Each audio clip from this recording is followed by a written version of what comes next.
Divine ബാങ്ക്വറ്റിൻ്റെ ഈ എപ്പിസോഡിലേക്ക് എല്ലാവർക്കും സ്വാഗതം. എല്ലാ പ്രിയപ്പെട്ടവർക്കും കർത്താവായ യേശുക്രിസ്തുവിൻ്റെ നാമത്തിൽ സ്നേഹവും വന്ദനവും അറിയിക്കുന്നു. നമ്മൾ കഴിഞ്ഞ ആഴ്ച സ്വർഗീയ പ്രതിഫലത്തെക്കുറിച്ച് ചിന്തിക്കുകയായിരുന്നു. ഞാൻ നിങ്ങളോട് കഴിഞ്ഞ ആഴ്ചയിൽ ഓർപ്പിച്ചു, ഇങ്ങനെ ഈ കാലഘട്ടത്തിൽ ഏറ്റവും കൂടുതൽ നമ്മൾ ചിന്തിക്കേണ്ടുന്ന ഒരു പോർഷനാണ് ദൈവവചനത്തിൽ നിന്ന് ഈ സ്വർഗീയ പ്രതിഫലത്തെക്കുറിച്ച് കർത്താവ് പറഞ്ഞിട്ടുള്ള ഇടങ്ങൾ.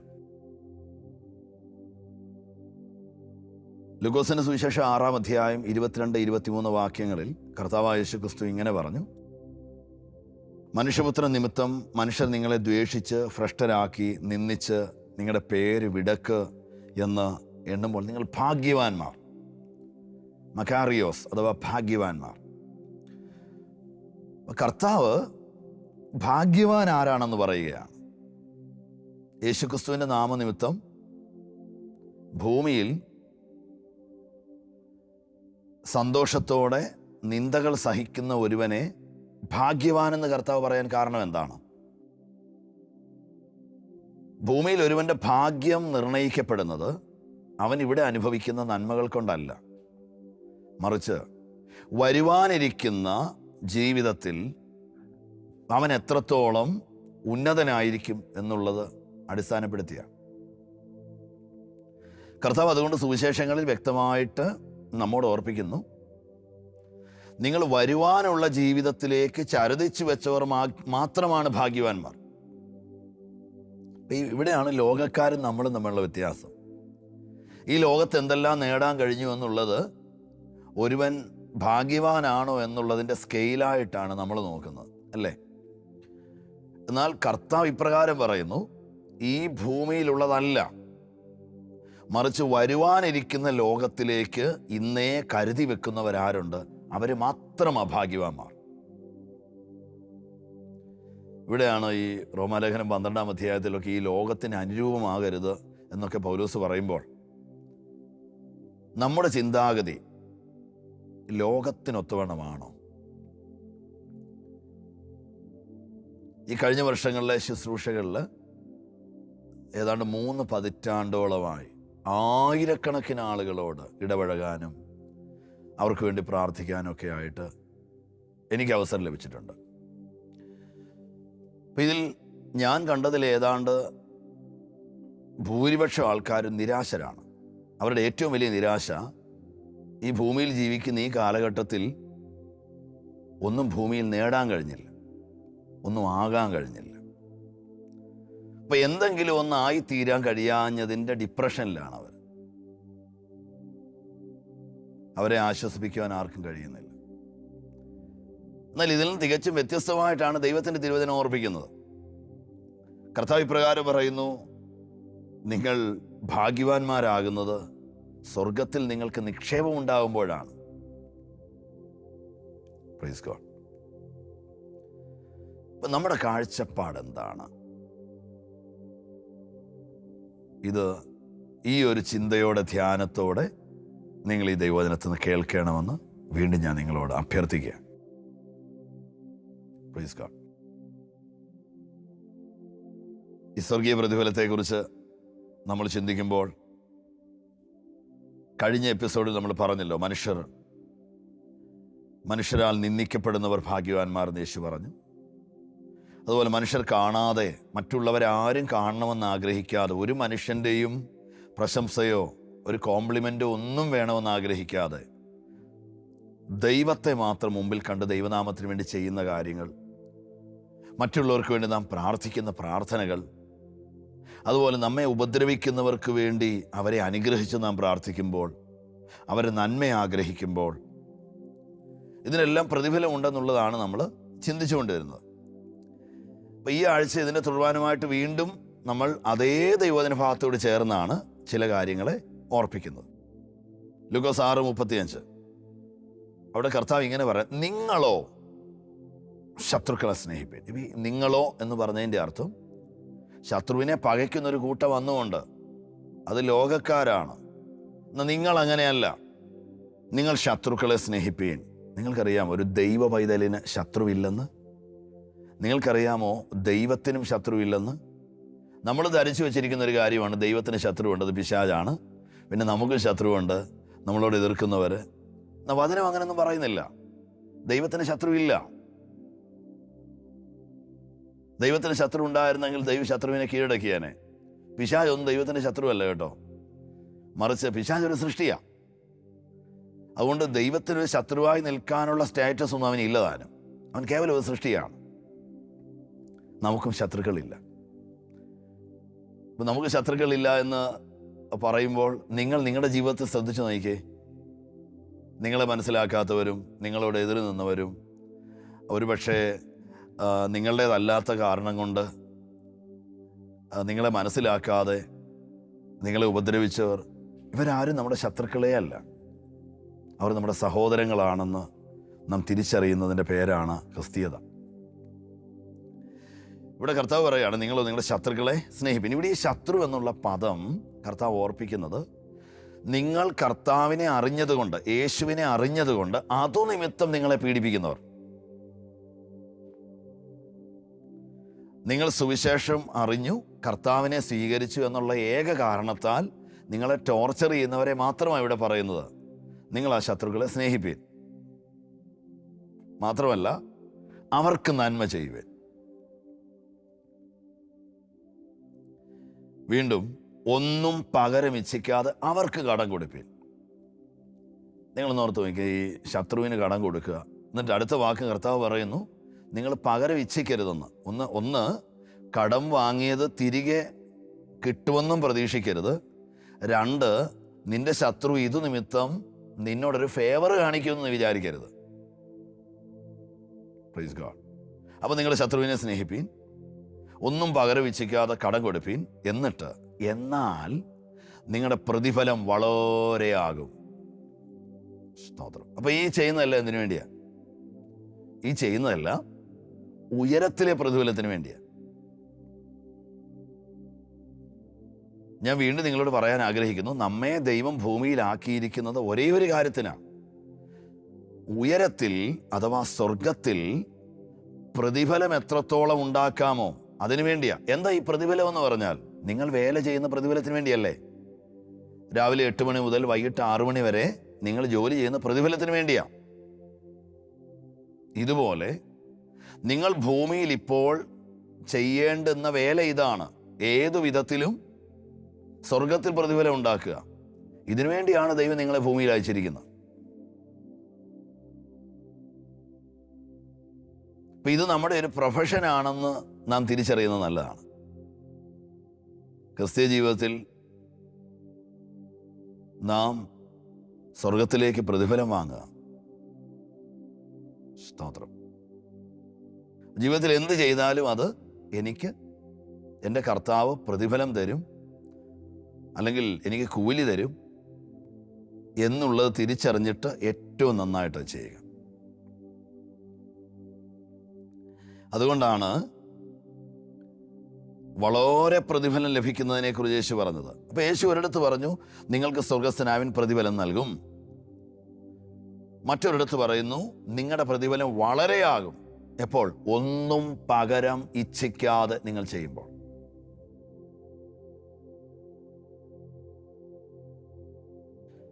ഈ കൊരിന്ത്യർക്ക് എഴുതിയ 1-ാം ലേഖനത്തിൽ അതിൻ്റെ 3-ാം അധ്യായം 8-ാം വാക്യത്തിൽ സുവിശേഷ വേലയോടുള്ള ബന്ധത്തിലാണെങ്കിലും ക്രിസ്തീയ ജീവിതത്തോടുള്ള ബന്ധത്തിലാണ്.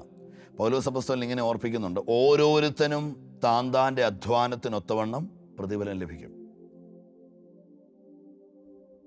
ഇത് സുവിശേഷ വേല സംബന്ധിച്ചല്ല, മറിച്ച് നമ്മുടെ ജീവിതം സംബന്ധിച്ചാണ് പറയുന്നത്. ഇനി നമ്മുടെ ജീവിതം സംബന്ധിച്ചാണ് ഇത് പറയുന്നതെന്ന് ഞാൻ നിങ്ങളോട് പറയുമ്പോൾ ഒരു കാര്യം നിങ്ങൾ ഓർക്കുക, സുവിശേഷവേല ഫലമേൽപ്പിച്ചിരിക്കുന്നത് കേവലം ശുശ്രൂഷകന്മാരെ അല്ല, മറിച്ച് യേശുക്രിസ്തുവിലേക്ക് വന്ന ഏതൊരു വിശ്വാസിയും 24/7 ഒരു ശുശ്രൂഷകനാണ്, അഥവാ ഒരു സുവിശേഷകനാണ്.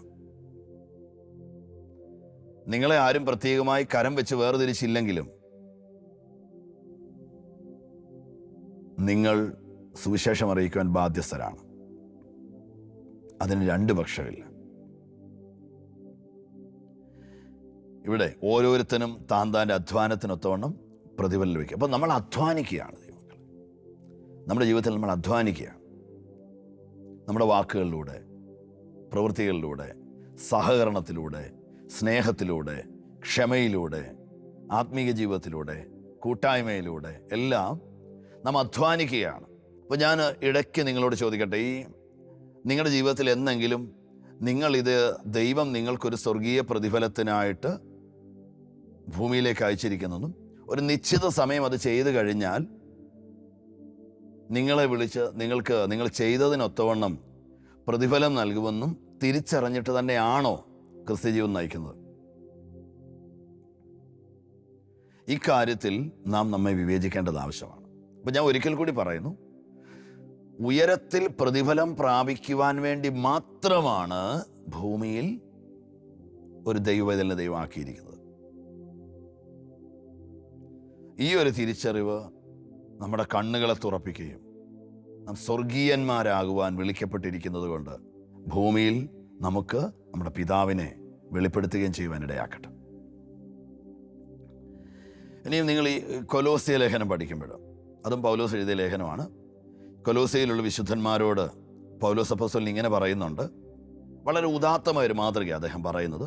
കൊലോസ്യർ 3:23-24 വാക്യങ്ങളിൽ പൗലോസ് അപ്പോസ്തലൻ ഇങ്ങനെ പറയുന്നുണ്ട്: നിങ്ങൾ ചെയ്യുന്നതൊക്കെയും മനുഷ്യർക്കെന്നല്ല, കർത്താവിനെന്ന പോലെ മനസ്സോടെ ചെയ്യുക.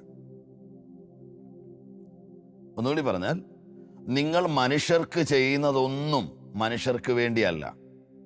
നിങ്ങളത് മനുഷ്യന് വേണ്ടിയല്ല ചെയ്തത്, നിങ്ങൾ കർത്താവിനാണ് ചെയ്തത്.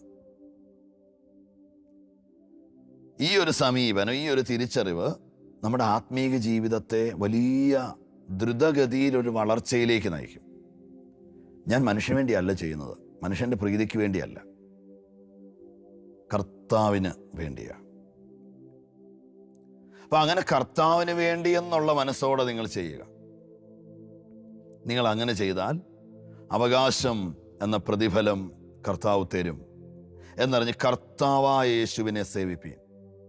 അപ്പോൾ യേശുക്രിസ്തുവിനെ സേവിപ്പാൻ ദൈവം നമുക്ക് തന്നിരിക്കുന്ന അവസരമാണ് നമ്മുടെ ആത്മീയ ജീവിതം, നമ്മുടെ സഹോദരങ്ങൾ, കൂട്ടു സഹോദരങ്ങൾ, ലോകത്തിൽ നമ്മോട് ഇടറുന്നവർ, നമ്മുടെ ഈ കമ്മ്യൂണിറ്റിയിൽ നാം കർത്താവിനെയാണ് സേവിക്കുന്നത്. എവിടെയെല്ലാം കർത്താവിൻ്റെ ദീർഘക്ഷമയും കർത്താവിൻ്റെ സ്നേഹവും കർത്താവിൻ്റെ സഹിഷ്ണുതയും കർത്താവിൻ്റെ ആർദ്രതയും ഒക്കെ നാം വെളിപ്പെടുത്തുന്നു, അവിടെയെല്ലാം നാം കർത്താവിനെ സേവിക്കുക. നിങ്ങൾ ഈ പുതിയ നിയമം നന്നായിട്ട് പഠിച്ചാൽ നമുക്ക് മനസ്സിലാകും, നമുക്കെതിരെ ഒരുവനെ ഇടറുവാൻ ദൈവം സമ്മതിക്കുന്ന പോലെ എന്തിനാണെന്നറിയാമോ? ദൈവത്തിൻ്റെ ദീർഘക്ഷമയും ദൈവത്തിൻ്റെ കരുണയും ഒക്കെ എത്രത്തോളം നമ്മിലുണ്ടെന്ന് നമ്മോട് എതിർക്കുന്നവരറിയേണ്ടതിന്. എന്ന് പറഞ്ഞാൽ, എന്നോട് എതിർക്കുന്ന ഒരുവൻ തിരിച്ചറിയണം എന്നിൽ ദൈവിക ക്ഷമയുണ്ടെന്ന്. അത് അവൻ്റെ മാനസാന്തരത്തിന് കാരണമാണ്. എനിക്ക് നഷ്ടം വരുത്തുന്നവൻ വീണ്ടും ഞാൻ അവനെ സ്നേഹിക്കുന്നത് കണ്ടിട്ട് ദൈവത്തിൻ്റെ സ്നേഹത്തെ തിരിച്ചറിയണം. അപ്പോൾ എൻ്റെ അടുക്കൽ എന്നെ ഉപദ്രവിക്കാൻ വരുന്നവനും എൻ്റെ അടുക്കൽ എന്നോട് സുവിശേഷം അറിയുവാൻ ആഗ്രഹിച്ചു വരുന്നവനുമെല്ലാം ദൈവത്തെ അറിഞ്ഞ് പിതാവിനെ അറിഞ്ഞ് മടങ്ങിപ്പോകുവാനാണ് ദൈവം ആഗ്രഹിക്കുന്നത്. അങ്ങനെ എവിടെയെല്ലാം ഞാൻ പിതാവിനെ പ്രസന്റ് ചെയ്യുന്നോ അവിടെയെല്ലാം എനിക്ക് സ്വർഗീയമായ പ്രതിഫലമുണ്ട്. ചുരുക്കത്തിൽ പറഞ്ഞാൽ, എവിടെയെല്ലാം ദൈവം ആരാണെന്നും ദൈവത്തിൻ്റെ ക്ഷമ, സ്നേഹം, സഹിഷ്ണുത, കരുണ ഇതെല്ലാം മറ്റുള്ളവരിൽ നമുക്ക് വെളിപ്പെടുത്തുവാൻ കഴിയുന്നു, അതിനെല്ലാം എനിക്ക് സ്വർഗീയമായ പ്രതിഫലമുണ്ട്. ഇതാണ് ദൈവത്തിൻ്റെ തിരുവചനം ഓർപ്പിക്കുന്നത്. ഇനി കൊലോസ്യർ 3 വരാം. അതിൻ്റെ 23-24 നമ്മൾ വായിച്ചല്ലോ. നിങ്ങൾ ചെയ്യുന്നതൊക്കെ മനുഷ്യർക്കെന്നല്ല, കർത്താവിനെന്നതുപോലെ മനസ്സോടെ ചെയ്യുവീൻ. അവകാശമെന്ന പ്രതിഫലം കർത്താവ് തരുമെന്നറിഞ്ഞ് കർത്താവായ ക്രിസ്തുവിനെ തന്നെ സേവിപ്പീൻ. ഈ കൊലോസ്യ ലേഖനത്തിൽ പൗലോസ് അപ്പോസ്തലൻ നമ്മോട് പറയുന്നത്, അതിൻ്റെ 3-ാം അധ്യായമാണ് ഞാൻ ഈ പറയുന്നത്. അപ്പോസ്തലനായ പൗലോസ് നമ്മോട് പറയുന്നത്, നിങ്ങൾ ഭൂമിയിൽ ജീവിക്കുന്നുവെന്ന് പോലും കരുതരുത്. നിങ്ങൾ ഈ ഭൂമിയിലായിരിക്കുമ്പോൾ തന്നെ നിങ്ങൾ ചിന്തിക്കേണ്ടത്, നിങ്ങൾ ഭൂമിയിലല്ല, നിങ്ങൾ സ്വർഗീയ സ്ഥലങ്ങളിലാണ്. ഭൂമിയിലെ ജീവിതം കഴിഞ്ഞവരെ പോലെ നിങ്ങൾ ചിന്തിക്കുക. ഈ ഭൂമിയിൽ ഉള്ള ജീവിതം നിങ്ങളത് കഴിഞ്ഞു എന്ന് നിങ്ങൾ ചിന്തിക്കുക. അതിൻ്റെ 3-ാം അധ്യായത്തിൽ ഇപ്രകാരം പറയുന്നു: ആകയാൽ നിങ്ങൾ ക്രിസ്തുവിനോടുകൂടി ഉയർത്തെഴുന്നേറ്റിരിക്കുന്നുവെങ്കിൽ ക്രിസ്തു ദൈവത്തിൻ്റെ വലതുഭാഗത്തിരിക്കുന്നിടമായ ഉയരത്തിലുള്ളത് അന്വേഷിപ്പീൻ, ഭൂമിയിലുള്ളതല്ല ഉയരത്തിലുള്ളത് തന്നെ ചിന്തിപ്പീൻ. നിങ്ങൾ മരിച്ചു, നിങ്ങളുടെ ജീവൻ ക്രിസ്തുവിനോടുകൂടി ദൈവത്തിൽ മറഞ്ഞിരിക്കുന്നു. നമ്മുടെ ജീവനായ ക്രിസ്തു വെളിപ്പെടുമ്പോൾ നിങ്ങളും അവനോടുകൂടി തേജസ്സിൽ വെളിപ്പെടും. എന്താ ഇവിടെ പൗലോസ് അപ്പോസ്തലൻ ഓർപ്പിക്കുന്നത് അറിയാമോ? നിങ്ങൾ മരിച്ചു, നിങ്ങളുടെ ജീവൻ ക്രിസ്തുവിൽ മറഞ്ഞിരിക്കുന്നു എന്ന് പറഞ്ഞ ഭൂമിയിൽ നിങ്ങൾക്ക് ഇനിയൊരു ജീവിതം ഇല്ല. ഇനിയൊരു ജീവിതം നിങ്ങൾക്കുണ്ടെങ്കിൽ അത് നിങ്ങൾക്ക് ജീവിക്കാനുള്ളതല്ല, അത് നിങ്ങൾക്ക് ക്രിസ്തുവിനെ വെളിപ്പെടുത്താനുള്ളതാണ്. നമ്മുടെ ഈ ജീവിതം കർത്താവിനെ വെളിപ്പെടുത്തുവാൻ വേണ്ടി ദൈവം നമുക്ക് തന്നതാണ്. നമ്മുടെ അടുക്കൽ വരുന്നവരെല്ലാം അറിയണം കർത്താവ് ആരാണെന്ന്. അപ്പം നമ്മുടെ അടുക്കൽ വരുന്നവരെല്ലാം കർത്താവ് ആരാണെന്ന് അറിഞ്ഞ് അവർ കർത്താവിനെ പ്രാപിക്കണമെങ്കിൽ നാം അവിടെ ഉണ്ടായിരിക്കരുത്. അതുകൊണ്ട് കർത്താവ് അവിടെ പൗലോസ് അപ്പോസ്തലൻ ഇപ്രകാരം ഓർപ്പിക്കുന്നു: നിങ്ങൾ ക്രിസ്തുവിനോടുകൂടി ഉയർത്തെഴുന്നേറ്റുവെങ്കിൽ ക്രിസ്തു ദൈവത്തിൻ്റെ വലതുഭാഗത്തിരിക്കുന്നിടമായ ഉയരത്തുള്ള അന്വേഷിപ്പീൻ. വാസ്തവത്തിൽ അതിൻ്റെ ആ മൂലഭാഷയുടെ അർത്ഥം ഉയരത്തിലുള്ളത് നാം അന്വേഷിക്കാനല്ല, മറിച്ച് ഉയരത്തിലിരിക്കുന്ന ഇടത്ത്, അല്ല ക്രിസ്തു ഇരിക്കുന്ന ഉയരത്തിൽ, ആ ഉയരത്തിൽ നിന്ന് നിങ്ങൾ കാര്യങ്ങൾ നോക്കിക്കാണുക. അവിടെ നിങ്ങൾ നിങ്ങളുടെ മൈൻഡിനെ സെറ്റ് ചെയ്യുക. എന്ന് പറഞ്ഞാൽ നമ്മുടെ കാഴ്ചപ്പാട് ഇനിയും നാം സ്വർഗത്തിൽ പോകാനുള്ളവരാണെന്നല്ല, ഇനിയും നാം കർത്താവിൻ്റെ അടുക്ക ചെല്ലാനുള്ളവരാണെന്നല്ല, നാം അവിടെയാണ് എന്ന് പറഞ്ഞാൽ ഭൂമിയിൽ ജീവിതം കഴിഞ്ഞ ഒരു വ്യക്തിയെ പോലെ ചിന്തിക്കുക. കർത്താവായ യേശുക്രിസ്തു ഭൂമിയിൽ ജീവിച്ചു, നമുക്ക് വേണ്ടി തിരുവെഴുത്തിൻ പ്രകാരം മരിച്ചു, അടക്കപ്പെട്ടു, ഉയർത്തെഴുന്നേറ്റ് സ്വർഗീയ സ്ഥലങ്ങളിൽ ഇരിക്കുന്നു. യേശു കർത്താവിൻ്റെ ഭൂമിയിലെ ജീവിതം കഴിഞ്ഞതാ. ഇതുപോലെ നിങ്ങൾ നിങ്ങളെക്കുറിച്ച് ചിന്തിക്കുക. നിങ്ങളുടെ ലൈഫ് ഭൂമിയിൽ കഴിഞ്ഞു, നിങ്ങളിന്ന് ക്രിസ്തുവിനോടുകൂടി ഉയരത്തിലിരിക്കുകയാണെന്ന് ചിന്തിക്കുക. ആ ഉയരത്തിലിരിക്കുന്ന നിങ്ങൾ കർത്താവായ യേശുക്രിസ്തു കാണുന്നത് പോലെ കാര്യങ്ങളെ കാണുവാനിടയായിത്തീരും. ഞാനീ പറയുന്നത് നിങ്ങൾക്ക് ഗ്രഹിക്കുവാൻ കഴിയുമെന്ന് ഞാൻ കരുതുകയാണ്. അതുകൊണ്ട് നമ്മുടെ ജീവിതം ഇനി ഭൂമിയിലല്ല, നമ്മുടെ ജീവിതം വരാനിരിക്കുന്നതാണ് എന്നുള്ള തിരിച്ചറിവിൽ നിങ്ങൾ ജീവിച്ചാൽ നാം ക്രിസ്തുവിനോടുകൂടി ഒരിക്കൽ വെളിപ്പെടും. എന്തിന്? നമ്മുടെ ജീവിതത്തിനായി. അതിൻ്റെ 4-ാം വാക്യത്തിൽ നമ്മുടെ ജീവനായ ക്രിസ്തു വെളിപ്പെടുമ്പോൾ നിങ്ങളും അവനോടുകൂടി തേജസ്സിൽ വെളിപ്പെടുമെന്ന് എഴുതിയിരിക്കുന്നത് എന്താണെന്നറിയാമോ? ഇത് നമ്മുടെ ജീവിതം അല്ലെന്ന് നാം തിരിച്ചറിയുമ്പോൾ നമ്മുടെ ഒരു ജീവിതത്തിനായി ക്രിസ്തുവിനോടുകൂടി നാം ഇനി വെളിപ്പെടും. സ്തോത്രം. അപ്പോൾ ഈ ജീവിതം ക്രിസ്തുവിനായി ജീവിച്ചു തീർക്കുക, അവിടെയാണ് സ്വർഗീയ പ്രതിഫലം നമുക്കുള്ളത് എന്ന് ദൈവത്തിൻ്റെ തിരുവചനം ഓർപ്പിക്കുക. എന്നിട്ട് അടുത്തതായിട്ട് ഈ 3-ാമത്തെ അധ്യായത്തിൽ പറയുന്നതെല്ലാം തന്നെ നമ്മുടെ കമ്മ്യൂണിറ്റി ലൈഫിനെ കുറിച്ചാണ്. തങ്ങളിലുള്ള ഇടപാടുകൾ, നമ്മുടെ ബന്ധങ്ങൾ, കൂട്ടു സഹോദരനുമായിട്ടുള്ള നമ്മുടെ ഇടപെടലുകൾ, നമ്മുടെ കുടുംബജീവിതം, ഇതെല്ലാം അവിടെ ഓർപ്പിക്കുന്നത്. സ്തോത്രം. ഈ കൊലോസ്യ ലേഖനം 3-ാം അധ്യായം പഠിച്ചാൽ നമുക്ക് മനസ്സിലാകും, നമുക്ക് നിന്ന കുടുംബജീവിതം, നമ്മുടെ അയൽ ബന്ധങ്ങൾ, നമ്മുടെ സഖിത്വങ്ങൾ അഥവാ കൂട്ടുകെട്ടുകൾ, ഈ സകല കാര്യങ്ങളും നമുക്ക് ദൈവം തന്നിരിക്കുന്നത് യേശുക്രിസ്തുവിനെ സേവിപ്പാൻ, ഒന്നുകൂടി പറഞ്ഞാൽ കർത്താവ് ആരാണെന്ന് വെളിപ്പെടുത്താൻ. നമ്മുടെ ജീവിതത്തിൽ നാം ഇടപെടുന്ന എല്ലാവരോടുമുള്ള ബന്ധത്തിൽ നമുക്ക് കർത്താവ് തന്നിരിക്കുന്ന ഡ്യൂട്ടിയാണിത്, അല്ലെങ്കിൽ ഒരു റെസ്പോൺസിബിലിറ്റിയാണിത്. എന്ത്? യേശുക്രിസ്തുവിനെ എല്ലാവർക്കും കാണിച്ചു കൊടുക്കുക. സ്തോത്രം. എത്ര മനോഹരമായ പദവിയാണ് ദൈവം നമുക്ക് തന്നിരിക്കുന്നത്. ഇനി അങ്ങനെ നമ്മെ ഏൽപ്പിച്ചിരിക്കുന്ന ആ ഡ്യൂട്ടി അല്ലെങ്കിൽ ആ റെസ്പോൺസിബിലിറ്റി പരിശുദ്ധാത്മ സഹായത്തോടെ നമുക്ക് ചെയ്യാൻ കഴിഞ്ഞെങ്കിൽ നല്ലവനും വിശ്വസ്തനുമായ ദാസനെ എന്ന ഒരു വിളി നമുക്ക് കേൾക്കാൻ കഴിയും. Praise God. വീണ്ടും പൗലോസ് അപ്പോസ്തലൻ ഇപ്രകാരം ഓർപ്പിക്കുകയാണ്, നിങ്ങളെ വിളിച്ചിരിക്കുന്നത് ആ യേശുക്രിസ്തുവിൻ്റെ സ്നേഹത്തെ വെളിപ്പെടുത്താനാണ്. കർത്താവായ യേശുക്രിസ്തുവിൻ്റെ താഴ്മയും ക്ഷമയും അനേകർക്ക് കൊടുക്കാനാണ്. എന്നിട്ട് അതിൻ്റെ 17-ാമത്തെ വാക്യത്തിൽ താൻ ഇപ്രകാരം പറയുന്നു, വാക്കിനാലോ ക്രിയയായാലോ എന്ത് ചെയ്താലും സകലവും കർത്താവായ യേശുവിൻ്റെ നാമത്തിൽ ചെയ്തും അവിടുന്ന് മുഖാന്തരം പിതാവായ ദൈവത്തിന് സ്തോത്രം ചെയ്തുകൊണ്ടിരിക്കുക. സകലതും യേശുവിൻ്റെ നാമത്തിൽ ചെയ്യുക. ആമേൻ. അപ്പോൾ നമ്മുടെ ജീവിതത്തിൽ ഇന്ന് ഈ ഒരു പകൽ തുടങ്ങിയപ്പോൾ മുതൽ ചെയ്യുന്നതെല്ലാം നാം അറിഞ്ഞോ അറിയാതെ യേശുവിൻ്റെ നാമത്തിലാണ് ചെയ്യുന്നത്. നമ്മുടെ ഇടപാടുകൾ, സംസാരങ്ങൾ, സകലതും യേശുവിൻ്റെ നാമത്തിലാണ്. കാരണം യേശുവിൻ്റെ നാമം നമ്മുടെ മേൽ വിളിക്കപ്പെട്ടതാണ്. അതുകൊണ്ട് കർത്താവായ യേശുക്രിസ്തുവിൻ്റെ നാമത്തിലാണ് നാം ഈ ചെയ്തു കൂട്ടുന്നതെല്ലാം. ഒന്നുകൂടി പറഞ്ഞാൽ, നാം കർത്താവിൻ്റെ കൈ പിടിച്ച് നടക്കുന്നവരാണ്.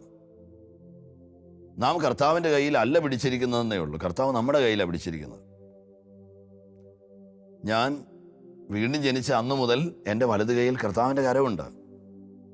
ഞാൻ ചെയ്ത ഓരോ കാര്യങ്ങളും കർത്താവിനെ കൂടി മുൻനിർത്തിയായിരുന്നു. ഈ വലിയൊരു ദൈവസാന്നിധ്യ ബോധത്തിലാണ് ഞാൻ മുൻപോട്ട് പോകേണ്ടത്. ഇവിടെ വീണ്ടും താൻ ഇപ്രകാരം പറയുന്നു, നിങ്ങളുടെ കുടുംബജീവിതം, നിങ്ങളുടെ കൂട്ടു സഹോദരന്മാരുമായിട്ടുള്ള ജീവിതം, നിങ്ങളുടെ ജോലി സ്ഥലങ്ങളിൽ നിങ്ങൾ യജമാനന്മാരുമായിട്ടുള്ള ജീവിതം, ഈ കാര്യങ്ങളിലെല്ലാം നിങ്ങൾ മനുഷ്യനെ അല്ല സേവിക്കുന്നത്, നിങ്ങൾ കർത്താവിനെയാണ്. അന്നത്തെ കാലത്ത് അടിമ സമ്പ്രദായമൊക്കെ ഉണ്ടായിരുന്നു.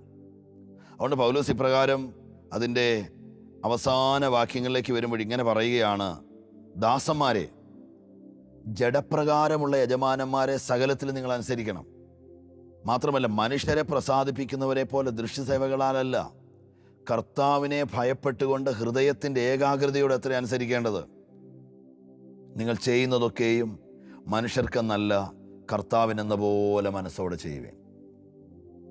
അപ്പോൾ നമ്മുടെ ജോലി സ്ഥലത്ത് ജോലി ചെയ്യുന്നത് പോലും കർത്താവിൻ്റേതാണ്, കർത്താവിന് വേണ്ടിയാണ് ചെയ്യുന്നത്, നമുക്ക് വേണ്ടിയല്ല.